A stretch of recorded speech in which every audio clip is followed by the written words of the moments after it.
So I'd like to thank our three speakers, fascinating topics and some really important points brought out. So now we can go on to some questions, and we have some questions from the audience, and I can probably answer the first question, which is there a likelihood of messenger RNA vaccines being associated with prion-induced neurodegenerative disorders in the long term? That's highly unlikely. Prion disease is induced by a protein, not by a messenger RNA. And the messenger RNA vaccines that are being delivered are against, well, they go into cells and they make specific viral proteins, for example, the SARS-CoV-2 spike proteins. And the process of making that protein in the cell ends up with that messenger RNA molecule being degraded in the cell. Messenger RNA molecules are highly, highly unstable. And so there's almost no likelihood of that messenger RNA doing anything other than making the protein it's meant to make in the cell it's meant to make it. I hope that answers the question of the person who asked it. Next question. Okay, Megan, you might want to take this one. From Gary Nunn, I see talk of efforts to make vaccines to less mutable components of the coronavirus in comparison to the spike protein. Is this feasible? That's number one. Could specificity be assured? Number two, and if possible, would these vaccines overcome the problems of mutation in the coronavirus? And before I go on to Megan and I actually teach on the same course at the University of Glasgow, and we were jointly marking a question on something called broadly neutralizing antibodies. So Megan, you might want to take that away. Thanks very much, Sheila. Oh, it seems like ages ago we marked those. It was only a couple of weeks ago. First, I'll say all of the vaccines that people have generated to SARS-CoV-2 contain that same spike protein. And that's because that was the best chance for us to make the best protective vaccine. And I don't think anybody would have argued that that wasn't the target to go against. And the best type of immune protection are those neutralizing antibodies that can stop the virus from getting inside us. And we have exactly the same problem in flu. And for years and years, people have been talking about universal influenza virus vaccines. And we're making slow progress towards that. We have identified parts of the hemagglutinin protein that don't change so much over time. And we are kind of identifying in people some antibodies that recognize that. And we're starting to make vaccines that are being tested in animal models that are able to induce those antibody responses. But we haven't yet got that progress in flu, and we know a huge amount of flu and have been working on it for a very long time. We've only known about SARS-CoV-2 for about a year now, so our knowledge of how that protein changes over time is really, we are running to keep up with that knowledge. So yes, ideally we would like to make vaccines against the parts of SARS-CoV-2 that don't change as much. But we don't really know what those would be yet. And it's likely that they would not give us that sterilizing, neutralizing antibody that prevents rather than reduces infection. We could be confident they were specific because we would have tested that in animal models if we were able to identify those proteins or those parts of the protein. And just as the same as we talk about in flu all the time, that would be the $10 million vaccine, because it would be able to give us this more universal immune protection. But I suspect even at its best, it may be able to reduce rather than prevent disease. I don't know if Tess wants to add anything to that.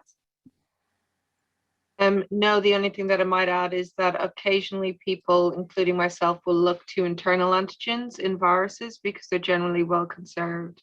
And while you won't get neutralizing antibodies against them, certainly for influenza, there's a hypothesis that you can lower the severity of disease by inducing T-cell responses against those. So that could be another avenue people might look at. Okay, so next question. Well, in fact, there's two questions from Pedro Ferreira. First one is, if we can easily and quickly identify the molecular sites we want to target in specific viruses, What kept us from releasing short-term antibody therapies to tackle disease progression before we had anti-COVID vaccines and while these are more slowly rolled out? That's an interesting question. Who would like to tackle that? I can make some comments to that. We have developed those types of therapy. Those are monoclonal antibodies. The challenge is that those are very expensive to make. So it's not something you can deploy to the whole population. And you have to deliver them in a targeted way. So you couldn't give them to me today to protect me against COVID in 6 months' time, because they would have disappeared again. You have to give them to people who are infected and who have disease and are in hospital. So those are definitely therapies that are being developed and trialed, but they're not a solution for the entire world. And another question from Pedro is on emerging technologies to facilitate vaccine delivery. Is there much movement on vaccines that can be delivered orally, for example? Asking as this would dramatically facilitate vaccination, especially of future and frequent boosters. Yeah, I think that's a really hot topic of research right now. For example, Megan, you might want to comment on this, and Tess as well, but people have moved from vaccinating young children for flu against flu into nasal sprays rather than injecting them. So that's one way of doing it. So a nasal delivery is really on the cards. Tess and Megan, do you want to follow up on that?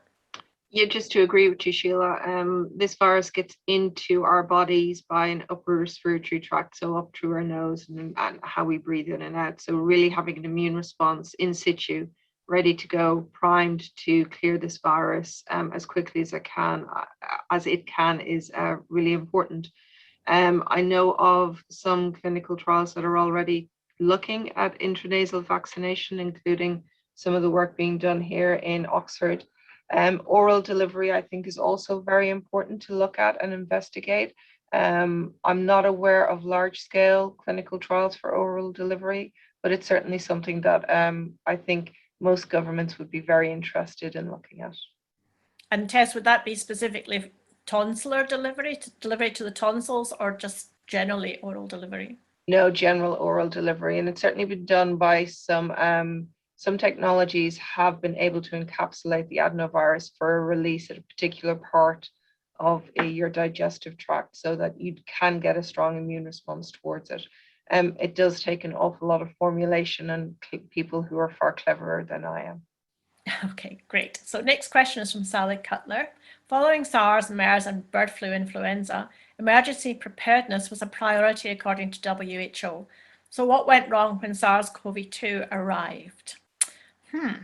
Okay. What went wrong? Do we think some things went wrong? What went wrong? Anybody want to tackle that? I mean, maybe I'll make a couple of comments. I think any institute worldwide who's involved in pathogen research knows that emergency preparedness is important. Getting the funding for that and government buy-in is really important. It's very difficult to, and I'm sure Tess will comment on this, it's very difficult to prepare when you don't know how much money you require and where it's coming from. And for me, that's a major problem. Would you like to come on that, Tess? Yes, just to agree that as I alluded to, it's a lot of the diseases that we work on in the emerging and outbreak pathogen field are not very well known, and finding funding to try and develop vaccines against those are quite difficult. Things did go wrong when this outbreak happened, but I remember being at a meeting before the pandemic had been announced, and very prominent scientists in the field standing up and telling the room that there would not be a vaccine, it could not be made within a year. And we have, and we did, and we made a number of them.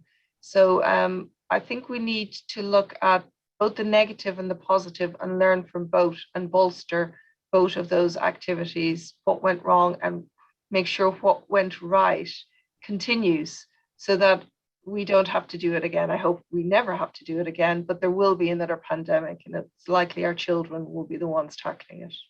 Yeah, Ankur made an important point earlier on about surveillance, and Great. maybe you want to pick up on that, Ankur, but people maybe don't realize, but there's constant surveillance of infectious diseases in the world, especially for emerging viruses, which are a major problem.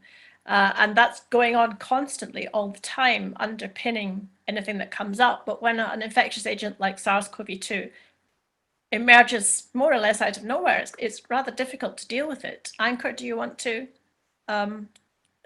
take that up?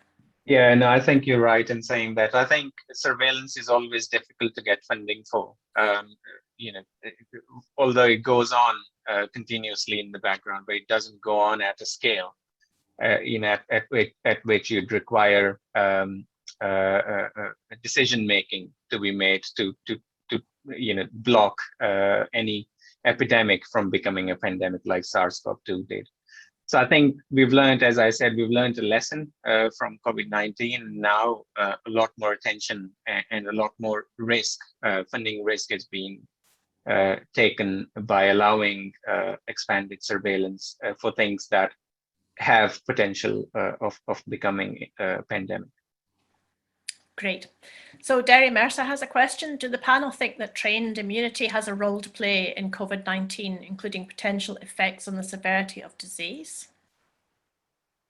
Megan, Tess, would you like to answer that? I'm happy to start with answering that. Some people might not be aware of what's meant by trained immunity. We tend to divide the immune system up into the adaptive immune response that we've been talking about, those T and B cells that specifically recognize a pathogen. And we make memory versions of those cells when we vaccinate, and they protect you in the future. Then there's the innate side of the immune system, and generally we've thought that they haven't any memory of past infections, but now we've understood that they are altered depending on their environment. So if you've been exposed, for example, to a viral infection in your respiratory system, the innate cells that live in your respiratory tract and your lungs will be altered by that, and they'll respond differently if you're challenged in the near future by another pathogen or the same pathogen coming back.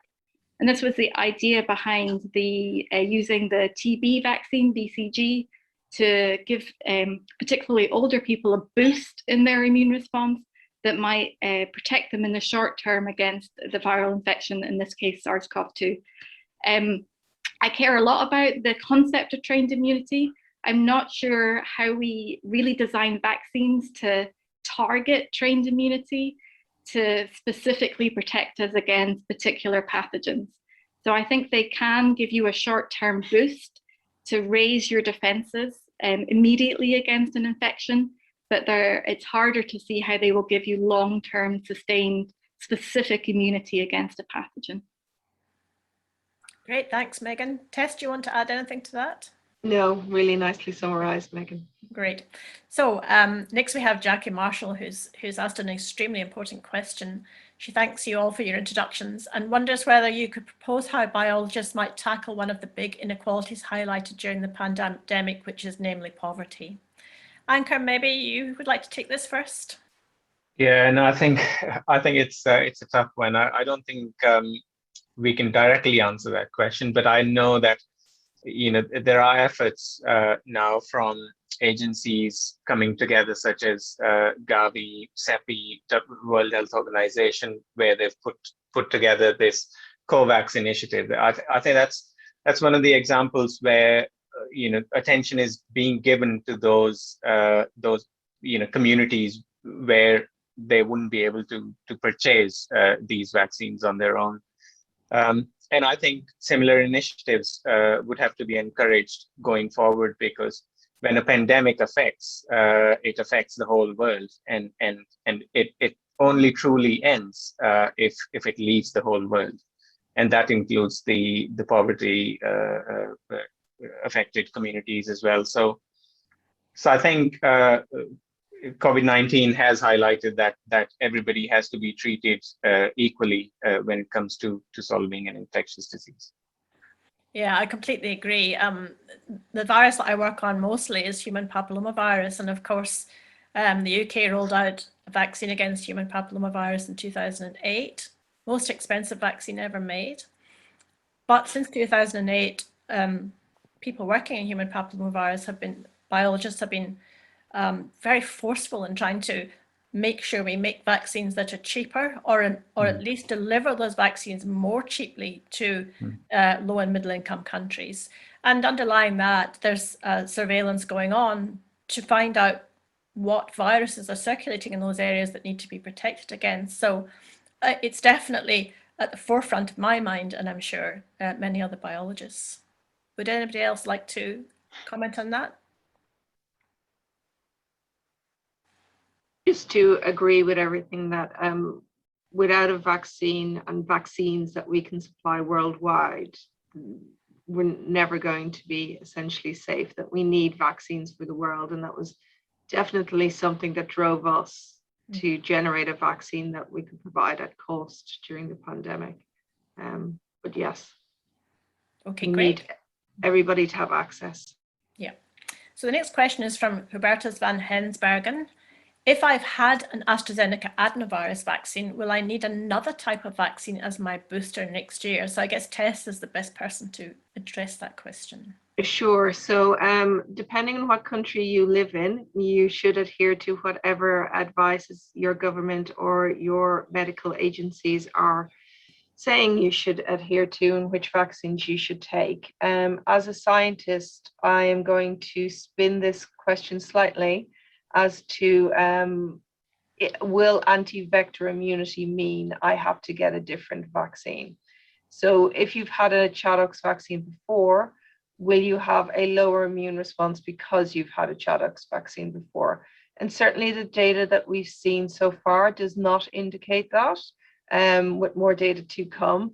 But what we've seen is that you get antibody titers to a certain level with one shot of Chadox1 nCoV-19, and you will have mounted an immune response to the vector and also to the spike protein of SARS-CoV-2.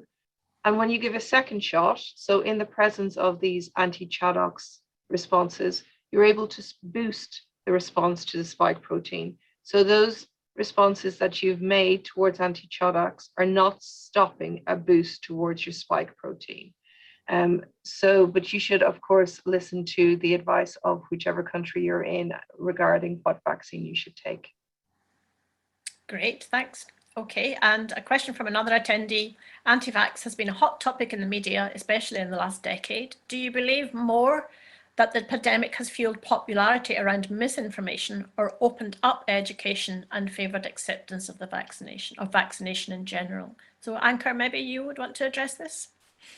Yeah, definitely. I think the fact that anti-vaccine is being called misinformation is itself an example that we are on a path of correction. And I think this is what COVID-19 has done. Before that, not many people were really giving attention to how well organized this anti-vaccine movement is in a way. But with COVID-19 and with the whatever anti-vax sentiment there has been, I think most governments have done a good job in tackling misinformation and making sure that acceptance is favored. And I think going forward, I think we would only see COVID-19 pandemic in good light in correcting that anti-vax balance it in a way. Great, thanks. So Penny Hopkins asks, has the enhanced vaccine development and testing process also accelerated the development of any new non-animal technologies to enable you to replace some of the animal models? Tess, do you want to address that? Sure. We always look to where we can to the 3 R's of animal research, which is reduction, refinement, and replacement. So where we can replace an animal study, we will, and we always do. At the moment, the regulatory requirements do require a certain amount of animal testing before you can progress into clinical testing, and we need to adhere to those safety and regulatory guidelines. but certainly we try to minimize the number of animals we will use in our testing. And there are great strides in looking at almost human in a bottle type research, where you've got a test tube and you've got all the requisite cells that you need to mount an immune response in it, to see if you're getting the right type of immune response in early studies of vaccine development. Okay, and the next question I think is directed to Megan. How long-lived do you want to make these T cells, and how long-lived are normal T cells? So if you look at, my favorite one is data looking at the EBV response, the antibody response to a virus that most people have been infected with.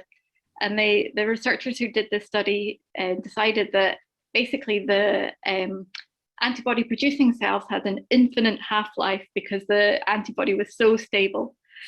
I don't think we'll ever get that far with T cells. In humans, the half-life is probably at best a couple of years.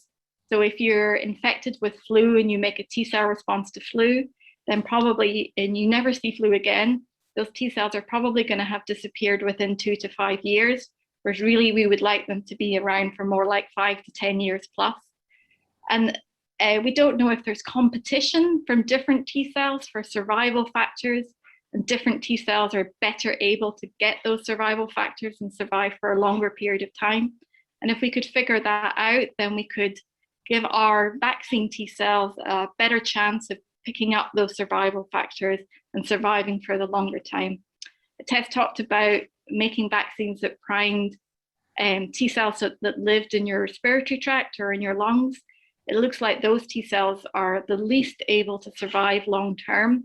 So if we can find better ways to keep those T cells alive, that would be a really good starting point, because they only have maybe 6 months half-life and then they start to disappear. Okay, so the next question I can answer, and it's from Abigail. There's some evidence that SARS-CoV-2 mRNA can be reverse transcribed and integrated into the human genome. Does it mean it is possible the same could happen with a messenger RNA vaccine? What research has been done in this area? It's not possible at all it could happen with the messenger RNA vaccine, because the messenger RNA vaccine is just a single strand of messenger RNA.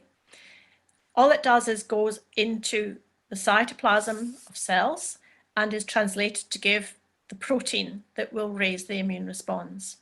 That messenger RNA is then degraded in the cell.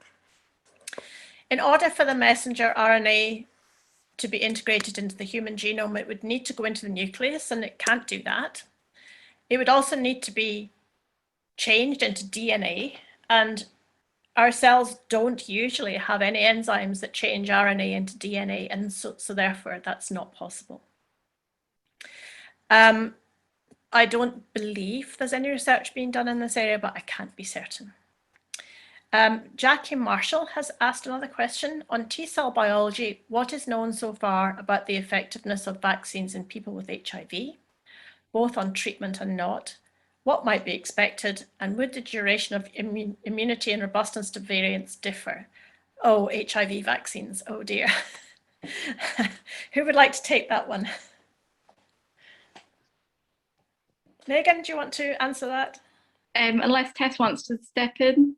No, all I was going to say is that we have some data coming out in the Lancet Infectious Diseases showing that individuals living with HIV and are on treatment do very well and mount a strong immune response as individuals who are not living with HIV.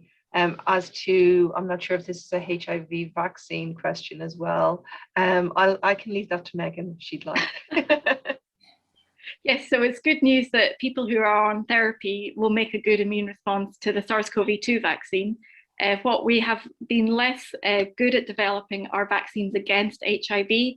HIV is a really difficult virus because it disables our immune system, and also it hides within our own cells, so it can survive for a really long time inside the host. The other awful thing it does is it changes even more frequently than SARS-CoV-2 does. So we really struggle to keep up with those mutations in our immune system to control the virus. There have been lots of trials of various HIV vaccines. Some of them are showing some success, but none of them absolutely prevent infection. And unlike the SARS-CoV-2, where it's okay if we still get infected and we've been vaccinated because we are going to be able to control the virus and then get rid of it. With HIV, if you're infected, then you're infected pretty much for life at the moment. And we can help you by giving you these drugs that control the virus, but we're not able to clear the virus from those individuals. So vaccination really needs to be 100% effective in HIV to really give us that long-term protection.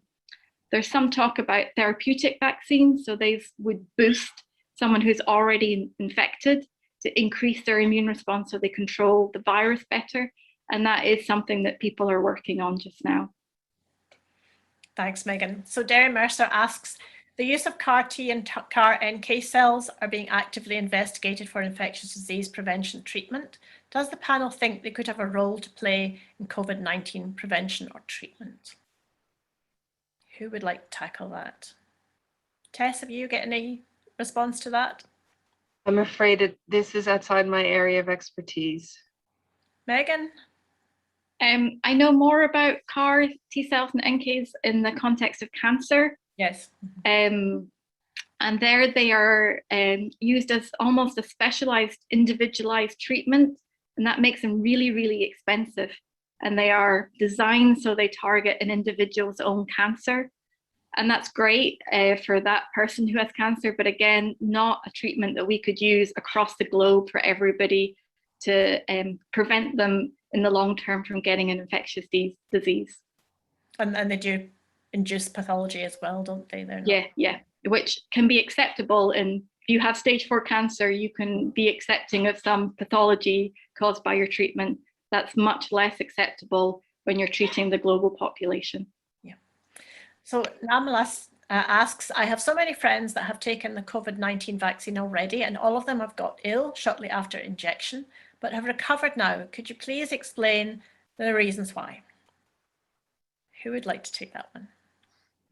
I can start because I have my vaccine on Sunday and I am having a textbook immune response, and I'm really happy to follow my body's reactions and think about what my immune cells are doing.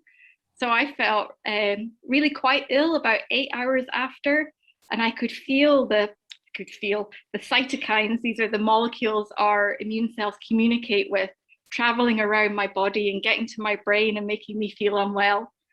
And then the next day I felt kind of flu-like and had fatigue and my head hurt.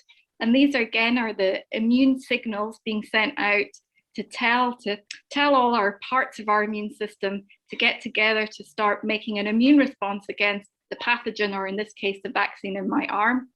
And so it's really that immunity that is happening that is starting to target the vaccine and make the antibodies and T cells that will go on to protect you. So although I have felt a little bit unwell, I'm feeling better now. I'm really excited about feeling unwell because it tells me that my body is making that immune response. And not yet, but I will soon have those specific T and B cells being activated that will give me that long-term protection. Great. Tess, do you want to add anything? No, that's one of the nicest summaries I've heard. Yes. So. Perfect. So Alan Dench asks Ankur, who alluded to the continuing problem of antimicrobial resistance. In fact, does the pharmaceutical industry, have they given up on addressing this important issue? He thinks they have, which may have been enhanced by the hand washing message during the pandemic. Is this issue being addressed by research institutes globally? Yeah, so I don't think pharma companies have really given up. I think they're just looking for funding for this to be back on track. And I know that there are several initiatives. For example, there is a $1 billion AMR action fund that has been put together by several pharmaceutical companies, and they aim to come up with 3 to 4 novel antibiotics by 2030, all through the regulatory approval.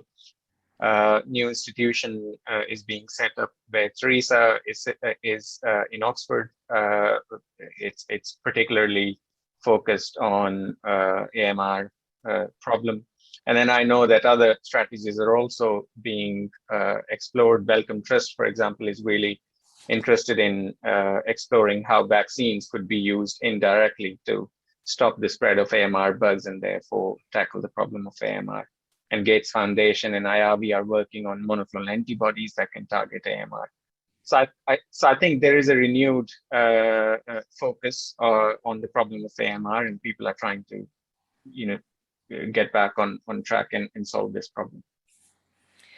Thanks, Ankur. I think the last question is for you also. What lessons do you think the AMR community could learn from the global response to SARS-CoV-2?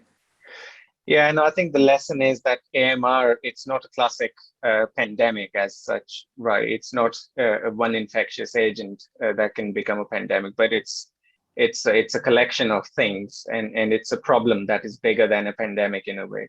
So I think the lesson that we've all learned here is that problems such as these should not be ignored and should not be allowed to become big enough that then whole world comes to a halt. Wherever these small flare-ups occur, they have to be tackled there and then and suppressed there so that we don't have to then all go into lockdowns and suffer. Okay, we've got one more question, which is a really interesting question. What are your opinions on how social distancing measures and increased disinfection in public spaces will affect natural immunity to common pathogens, especially in younger children? Would anybody like to tackle that? I'll start in saying, I guess we don't know is the simple answer. We know that it's really important that when children are very young, they're exposed to microbes in their environment. And this is probably really early, around 3 months of age, that it's going to make a difference to their training of their immune system to know what's dangerous and what's not dangerous. So for example, if you, in animal studies, we know that if you keep animals really clean, you are more likely to promote allergy responses in them than you are to get protective responses against pathogens. I suspect that our world is not clean enough for us to go quite to that level of cleanliness that we see in those animal models for it to make a massive difference. I'm really interested to see what happens with common colds and flu viruses infections in the next couple of years. If we've lost a little bit of our immunity against those and we'll get more sick, or the viruses have had less chance to mutate because they've been moving less around the world.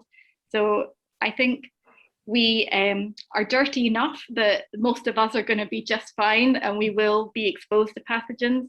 We may see some fluctuations in the next 1 or 2 years that might be good because the viruses have changed less because they've had less time to circulate.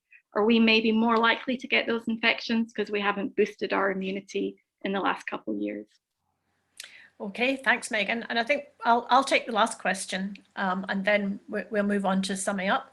What is done to stabilize the RNA and messenger RNA vaccines? Oh, there's been a lot of research over 3 decades on that. Well, 2 decades on that.